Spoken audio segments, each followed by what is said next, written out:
Morning, everyone. I think we nearly have most of our participants for this morning, but we'll just give another couple of minutes for everyone to get sort of logged on and situated. Apologies for the delay. Myself and Zoom were at odds this morning, but we should be good to go now very shortly.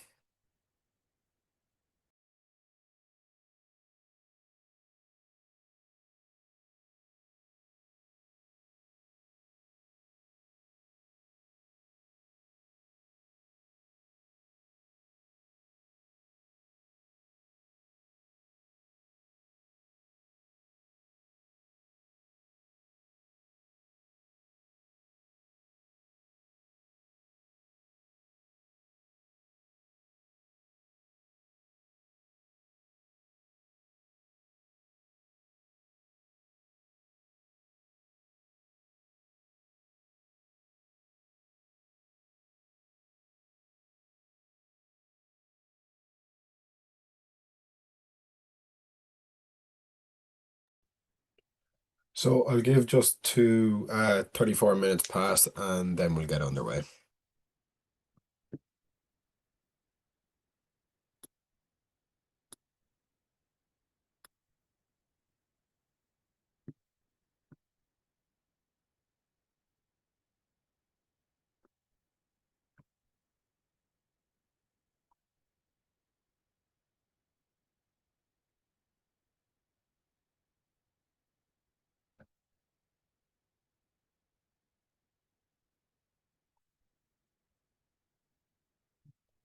Perfect. So we'll get started there now. Morning, everyone, and thank you very much for joining us.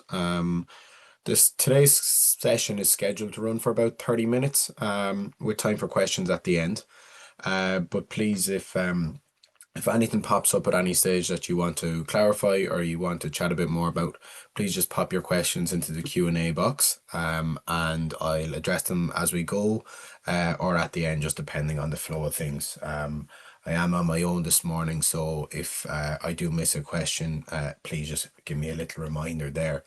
The session is being recorded, and we can make the recording available to you afterwards as well. So if you want to rewatch the session or you want to share with any of your colleagues, just let us know and we'll get that across to you. We'll probably start with a little bit of context first about why we're talking about EFRAG, how does it link into CSRD, and that'll sort of, I suppose, set the tone for this morning's session. So obviously the point of this morning's webinar is to focus on EFRAG, specifically the voluntary standard that they've established for sustainability reporting. And that standard is specifically designed for SMEs. In terms of how it relates to CSRD or the Corporate Sustainability Reporting Directive, we'll also touch on that as well. So as I mentioned just there, EFRAG or EFRAG VSME is a voluntary framework. You're not legally required to use it. So there would be probably a fairly few honest and open discussions about, why talk about it, why get involved, and why should we be using it. I suppose our advice and our thoughts would be that the sort of direction of travel is clear. More and more businesses, large and small, are sort of expected to demonstrate sustainability performance and positive action in that space as well. So, whether you're directly in scope for CSRD or it's as a result of your partners and your suppliers or customers who might be, they're going to be wanting sustainability data from you. So this EFRAG standard is designed to help SMEs and businesses of your size actually provide this data in a proportionate and structured way also. So we're going to sort of delve into the slides now, in terms of what is EFRAG, how does it relate to you guys, and we'll sort of start from there. So what is it? So EFRAG is an advisory body based in the EU. It stands for the European Financial Reporting Advisory Group. It's an independent advisory body that develops, I suppose, technical advice and recommendations for the European Commission, specifically related to sustainability reporting. Their role is to draft sustainability standards, and those standards, which are quite a bit of a mouthful, the European Sustainability Reporting Standards, or ESRS for short, they actually underpin CSRD, hence the sort of linkage into that stepping stone. But beyond helping, large companies meet legal requirements, EFRAG has also proposed this specific standard we're talking about this morning, being the VSME standard. So the VSME is a voluntary, it's a much lighter touch sustainability reporting framework tailored specifically to the needs of the SMEs, but also to allow you guys to meet the needs of your suppliers and partners. Its goal is twofold, really. So one, help SMEs sort of respond to the increasing demands of their clients from regulators, suppliers, and so on in regards to ESG data.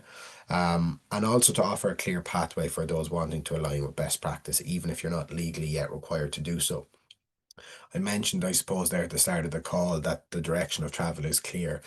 Um, what we more than likely will see and what we expect to see as we sort of transverse onto the future is the sustainability reporting becoming increasingly more mandatory regardless of business size. So, a bit like when the best time to plant a tree, the best time to start reporting and tracking your data is now, and to sort of get out ahead of that regulation as well. So, we'll zoom out for a moment and talk about CSRD itself. This will help with sort of our understanding of how it links in, where to go from here, and so on. So, the Corporate Sustainability Reporting Directive, CSRD, it was quite a significant piece of legislation, EU specific legislation, that replaced the older NFRD, or Non-Financial Reporting Directive.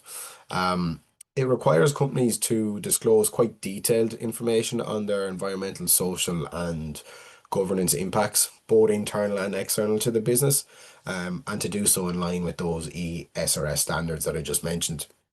The idea was to make sustainability reporting as rigorous and as credible as financial reporting. Its scope was very broad, and in order to sort of bring that in line, it was originally to be rolled out in phases, with the first set of reports due this year, and then more and more business were going to fall into scope for the preceding 4 years. Initially, it was targeting large listed companies, but over time, it was estimated that it would have impacted about 50,000 companies in the EU. So quite a massive step up from the previous 11,000 companies in scope for the NFRD. Um, Now, I suppose its goal was, as I said, to be rigorous, to bring a lot of credibility to it. And it probably went a bit too far beyond in terms of just how rigorous the sort of detail that was required in order to meet the requirements, in order to meet the regulation. And that was sort of reflected this year. Back in April of this year, there was quite a major development within CSRD, which is known as the Stop the Clock Directive. So, effectively, this paused CSRD timelines for any business that was scheduled to report from 2026 onwards, for a period of 2 years. Um, it was designed to be a bit of a recalibration move, to prevent really SMEs and smaller players from being sort of unintentionally pulled into quite complex reporting that you would be expecting of a FTSE 500 company or something like that. The current and ongoing advice at the moment is that while they debate what will happen next or what will be the recalibration itself, is to continue as normal. So if you're a business, set to report in 2026, until you know for certain what they're actually going to be asking you for, you continue as if there was no change. Um, as I said, sort of that's the current advice. The one thing we do know for certain at the moment is that CSRD is not going away. Um, and the direction will still be towards transparency and towards structured ESG reporting. But it's likely to be slightly scaled back, whether it's the DMA assessment or just how much disclosure is actually required for, say, non-material areas. Um, so for SMEs, what you guys need to be looking out for is, while you're not directly in scope, your clients might be, and as a result, they'll be needing some data from you.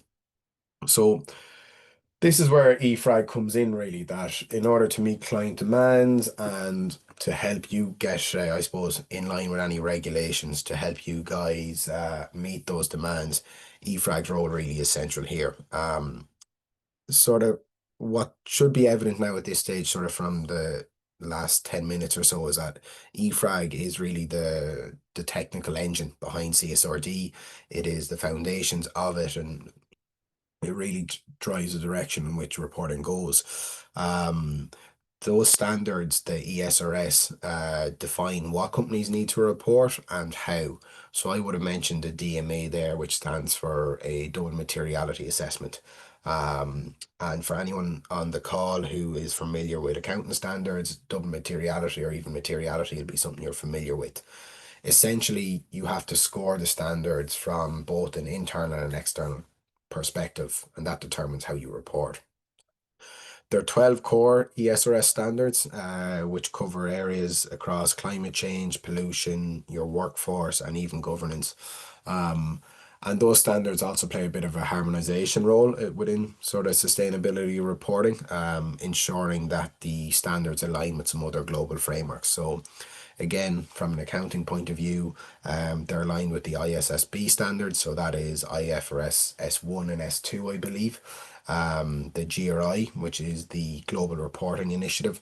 That would be used by quite large multinationals, UPS, the likes of them, who have operations all across the globe, and also EU taxonomy. So for anyone who maybe isn't familiar with that, the EU taxonomy is a sort of movement, might be the wrong term to use, but essentially trying to bring quite a lot of clarity and transparency into financing, and to show sort of what funds and what bonds, etc., are sustainable.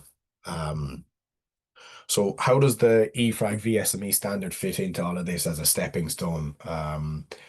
So it's a simplified version of those 12 core standards across the ES and G pillars and frameworks, that, as we know, SMEs now aren't legally required to report under.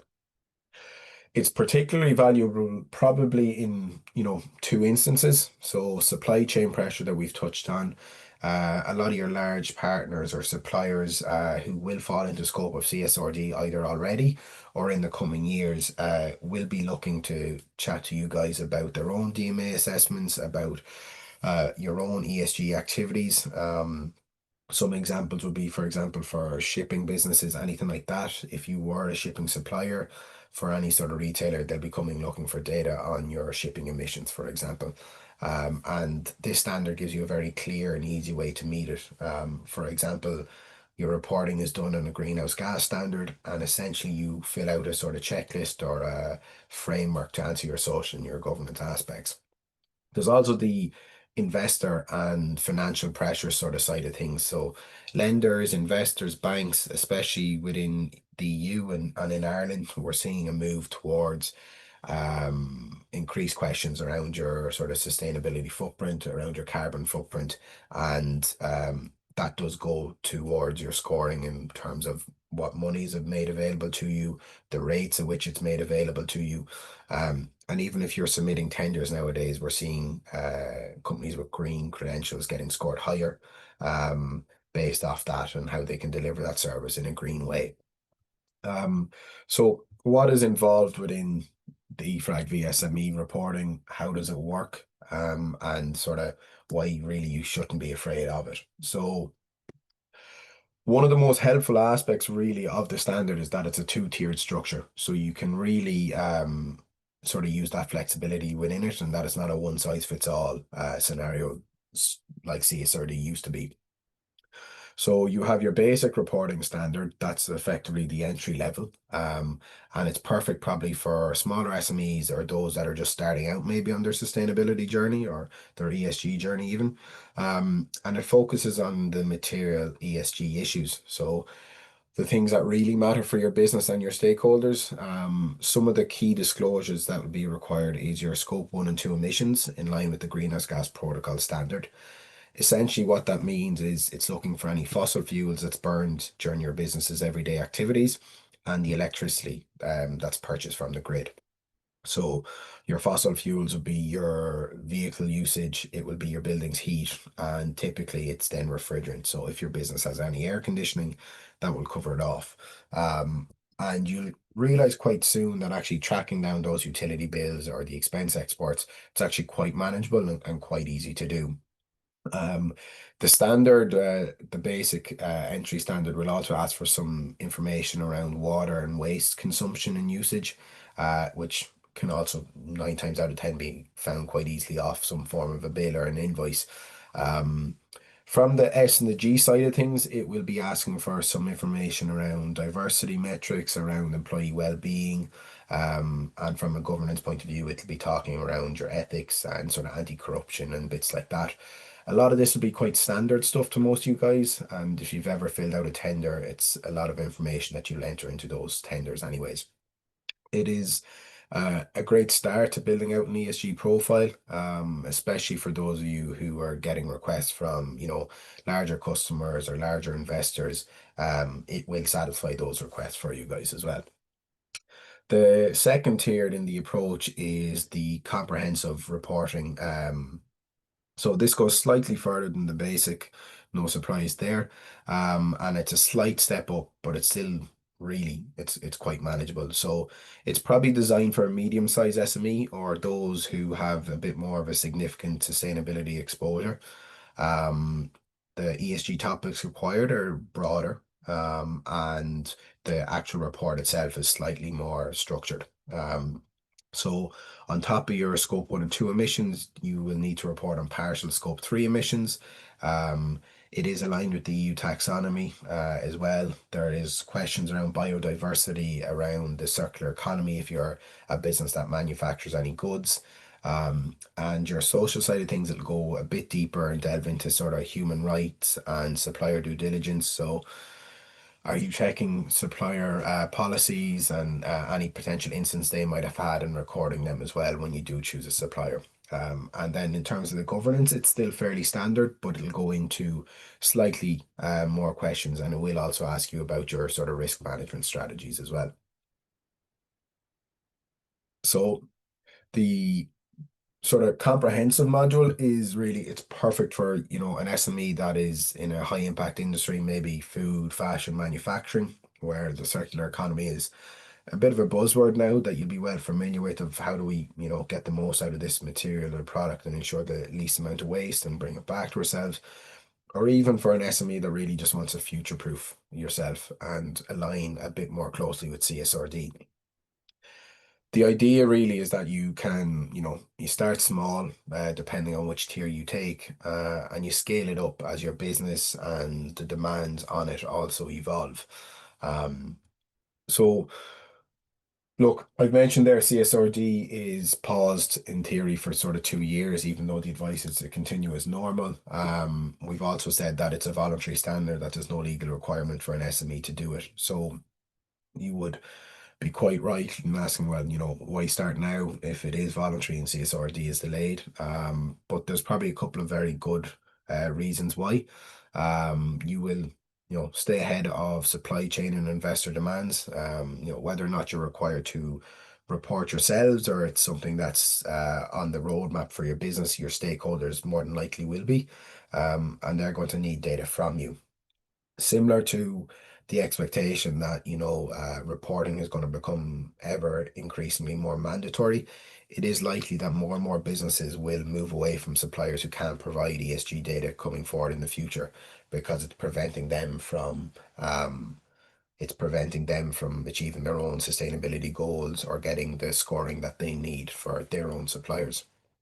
Um, and the VSME standard gives you a way to do this proactively and to be seen as a reliable and a ready partner for those suppliers. Um, Aligning and starting now allows you to be ready for future regulation. As I've mentioned a couple of times during the call, the trend is going to be more ESG, not less. And by adopting the standards now, you're sort of laying the groundwork for whatever comes next. You don't want to be the one who's scrambling. Uh, whether it's in a few years' time or in a few months, where a supplier comes to you and it's a big supplier and says, look, we need this data and we need it in a month, and you don't have it. And then you're trying to pull the data together, you're trying to find the utility bills and even fill out the social and the governance metrics. No one wants that. It puts undue pressure sort of on everyone involved, and it can be damaging to the reputation as well. You'll also more than likely win a bit more credibility. Whether it's a customer, supplier, those who, promote ESG, positive actions, who really talk the talk and walk the walk, really enhances your brand reputation. It builds trust, it builds credibility with the client base. And it's something I would say, especially for my generation, actually, now, is when you're shopping, you are much more eco-conscious. Of whether it's being shipped from abroad, can you find it locally, or even bits like finding it secondhand. So anything that a business is doing, being it cutting down on single-use plastic, anything like that, you should be promoting it. Um, we often find when we're doing work with companies that you probably don't realize just how green you are at the moment, that there's so much going on in the business. There's so many different, initiatives from a social and a governance point of view that you're not actually giving yourselves credit for, and you're certainly not getting credit externally because you haven't been reporting on it. Um, and also, by adopting these standards, it allows you to really grow at your own pace, because it's two-tiered, and because it allows you to manage any supplier expectations in a quite a succinct, excuse me, a succinct way. It gives you that option to scale up your reporting as and when you need to. The flexibility really that it provides is key, and it makes sort of sustainability reporting achievable and really not overwhelming. That's typically one of the first issues we see, is that people don't know where to start. There's a lot of, I suppose, corporate jargon in the standards and the regulations, and they can be kind of hard to discern and understand. And so following this standard allows it to really break it down quite simply, and make it easy to achieve. Um, so before we sort of go to some of the questions, and they can be asked anonymously as well. I see we've one or two in already. To sort of wrap up before we get to them, CSRD is really reshaping sustainability reporting in Europe. It is here to stay, and while it is a predominantly EU regulation, multinational businesses who operate here, who have bases here, will also be affected by it. While most SMEs aren't in scope, you will be pulled in due to supply chain and financial pressures. EFRAG VSME is a voluntary proportionate standard and a flexible way for SMEs and businesses such as yourself to meet those pressures. Starting now will give you a competitive advantage. It will reduce future compliance risk, and it positions your business for long-term growth, both from a financial side of things, but even from a sustainability side of things also.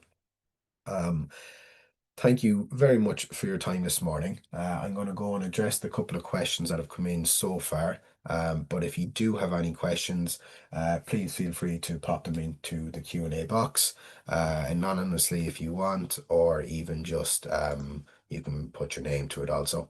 Um, so one of the first ones is, what are some examples of supply chain requests you've had to deal with already? So I suppose for ourselves now, the examples I'll be giving are more related to um, requests that some of our clients would have received. I touched on a shipping example there previously. So one of our clients is a sole supplier of apparel into the Balkans for a US manufacturer, quite a big US manufacturer. And as such, they have quite a large say in their sort of reporting requirements. So some of the bits I was talking about there, sort of over the course of the last 25, 30 minutes, is what comes to mind. As part of them getting this contract, they have to report on their emissions every year. And they'll openly say it's the only reason they started it. And they have to report back every quarter. They have to report back, for example, shipping metrics. And they had to agree targets, near-term and long-term targets. So one of the examples was their electric vehicle deliveries, both last mile and into the units themselves, into the retail units, had to increase every single quarter. in order to maintain the contract with the US manufacturer. So that's, for example, one of the things we'd be tracking for them is that increase in electric vehicle deliveries and the last mile deliveries, and helping them ensure they stay on target in that regard. If you were to start ESG reporting tomorrow, which level, basic or comprehensive, would you think would suit best and why? Um, I'd probably be a bit biased here, to be honest, having seen both. If I was starting tomorrow, I would probably go with the comprehensive. Um, there's not much extra work involved in it. If you remember from the basic, it still asks you about waste and water, which would traditionally be a scope 3 metric to track. And the comprehensive only wants some additional scope 3 emissions. So it's quite easy for an SME to track your emissions across scope 1, 2, and 3. For those of you on the call who might be aware, scope 3 is basically anything in your value chain that doesn't fall into scopes 1 or 2. Collecting employee commute and work from home data is incredibly easy. Business travel is usually done off expense reports. So I probably tend to lean towards it. And it also gives us a great insight into your social and your governance metrics as well. How do we currently track or measure things like energy use, emissions, or employee well-being, if at all? Yeah, so if I was, starting out in your shoes and just trying to even track my metrics, I suppose there's a move in sort of GRC and even sustainability to stay away from Excels. But if there's not a budget there for sustainability reporting, or you're just trying to track your emission or track your usage and not even measure emissions, and Excel is really the best way to do it. I'd probably break my Excel up into a couple of different sheets and have one for my building's heat by location, one for my light by location, and then I'd start to look at tracking things that are easy to gather within the business. And by easy to gather, I mean they come in nice exports, for example. So if you vehicle usage, that if you have a lot of mileage claims, stuff like that, I'd start to track. And whether it's the total kilometers driven or the total amount spent on mileage claims, just even tracking that is quite easy. And then when you do get the budget or you can get the buy-in from senior leadership, it makes measuring your emissions in the past incredibly easy also. Um, so if there's no other questions there, folks, that sort of just about wraps it up. We're just, oh, one here from people don't realize that these measures will bankrupt companies because they're expensive to implement and guarantee no gains. It is a form to get companies excluded from business if they don't comply. And all these measures will not save the environment because the EU will not save the planet by itself. No, the EU won't save the planet by itself, but I suppose we all do have to take some responsibility on a personal and a business level to do it. I wouldn't agree that it will bankrupt businesses. There's an incredible amount of either cheap or free initiatives and elements that people can implement. Like based in Ireland here, for example, we've about sort of 8 energy suppliers and 5 of them are renewable. And even of the other 3, they all have a portion of their energy supply that's renewable. So swapping over to a renewable energy supplier can be as easy as a phone call, and it might only cost you a few cent extra per kilowatt, if even. Installing solar panel, while there's the upfront cost, does offset over time, the same way that, simply splitting out your waste into what is actually recyclable, what is not, what can go in terms of cans of waters. It might take a bit of extra time, but it's not expensive. And those small things that you do, even around educating of employees of the different emissions that are being generated from their commute, is actually quite easy to implement and to achieve. No, there's not renewable energy capable of meeting today's demand at the moment, no, but we are getting there. There is plenty of options that need to be scaled up. So if you take best batteries, for example, Ireland currently produces so much renewable energy each day that we actually have to almost purge it from the system because we can't store it. So there's not a product out there called a best battery, which allows you to store renewable energy. There you might have heard of them, be it a best farm, whereby people are effectively building battery farms now to store this renewable energy. And even if you're a business, the ESB will actually pay all the cost of you implementing a BESS battery on site. They'll also source it for you and they'll install it for you. So not only can you store renewable energy you generate on site, you can actually then sell any excess back to the grid. And then one anonymous question there, doing the right thing shouldn't matter. We do this work, plant trees, clean the air, and leave a better planet for future generations. Yeah, I suppose, look, I'd agree with that. I work in the industry. I think it's just like that. You leave the planet better than you found it. Similar to, if you stay in a friend's house, you don't want to leave a mess behind you just because you're not going to be there to clean it up. It's not hard to say get a bus or to cycle if you live in a city. I come from a rural background myself, so I know it's not always that simple, but small changes every day that have little to no impact or negative impact on your life are very easy to implement, really, to be honest. And they'll all add up and have a positive change. I think I might have one more Q&A.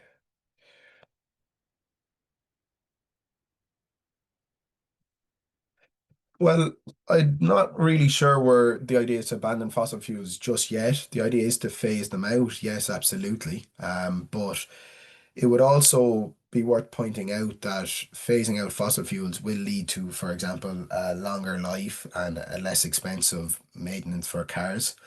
If you take a look at a diesel engine, for example, you can already buy what's known as HVO fuel at certain fuel pumps around the country. It has a 90% reduction in emissions compared to standard forecourt diesel, but it's also better for your engine. So by paying a couple of extra cent per litre, you also get improved longevity in your car. You would pay less in sort of to the garage and getting it fixed. And that's all what will be happening. So if we can already get a 90% reduction from HVO, which is hydrogenated vegetable oil, and save money in the long run, I think that will be the move. I mean, when electric vehicles first came in, people weren't too, I suppose, positive about them, and nowadays they're nearly every second vehicle on the road. The EU Commission view would be that the EU can be a sustainable leader for others worldwide in terms of driving market direction, although acknowledging that it can't save all the global environment on its own. Yeah, exactly. All we can do is be a leader.